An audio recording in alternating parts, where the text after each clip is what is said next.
makapangyarihan po sa loob kang nagmahal sa amin. Kaya sinugo mo ang iyong anak upang kaming nasandak sa pag-ibig ng sala ay pamigyan ng laya. Sa tanda ng krus na banal, loobin mo na mga batang ibinyagan ay maging malaya sa pagkaalipin na punang pagsuway ng dilihamong unang tako. Lukubalawa sila ng banal na Espiritu upang sila ay mapuspos ng diwa ng muling pagkabuhay ng iyong anak. Iniluluhod namin ito sa pamamagitan ng Yesu Kristo kasama ng Espiritu Santo magpakawalang hanggan.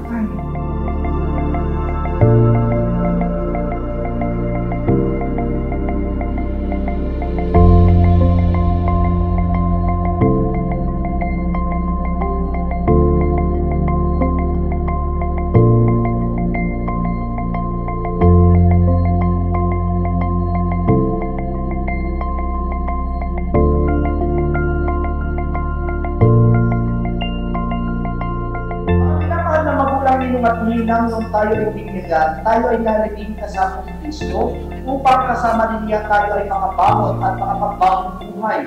Bilang tanda ng inyong pananagutan sa paghubog ng inyong mga anak ayon sa banal na aral, sariwain ninyo kayo ng inyong pangako ng paibinyagan na tatalikuran ng lahat ng kasamaan at kasalanan.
Ano siya, mabait siyang bata compare sa mga baby na palaging iyak ng iyak. So yun, hindi siya hindi siya palaging umiiyak, and then mabait na bata. Si Mitty, siya, madali siyang alagaan, hindi siya iyakin, madali rin siyang patawanin.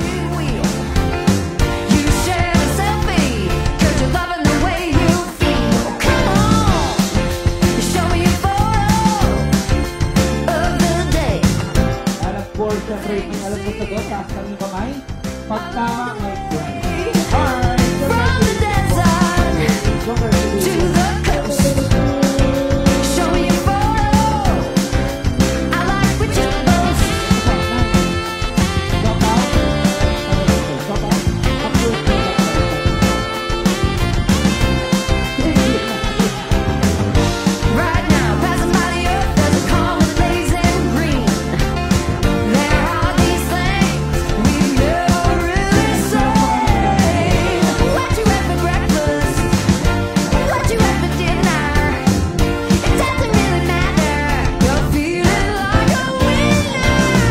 Ang wish ko kay Mitty, sana lumaki siyang mabuting bata syempre, and sumusunod sa magulang at may takot sa Diyos.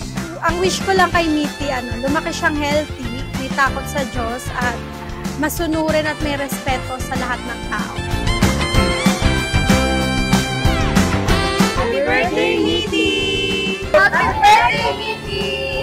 Happy birthday, Mitty!